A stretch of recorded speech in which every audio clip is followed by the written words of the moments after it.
كل حلفائنا جاهزين يتدخلوا إذا كان في حرب إبادة لغزة.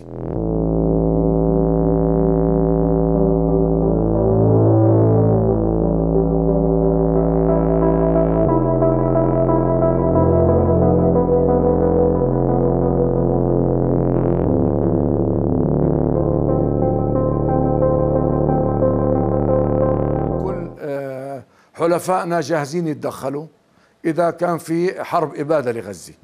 لن يبقوا مكتوفي الأيدي، ولتعلم حكومة إسرائيل أنها ستفتح باب جهنم عليها إذا حاولت أن تدمر غزة أو أن تستخدم أسلحة يعني غير تقليدية في دمار غزة. طبعا أسلحة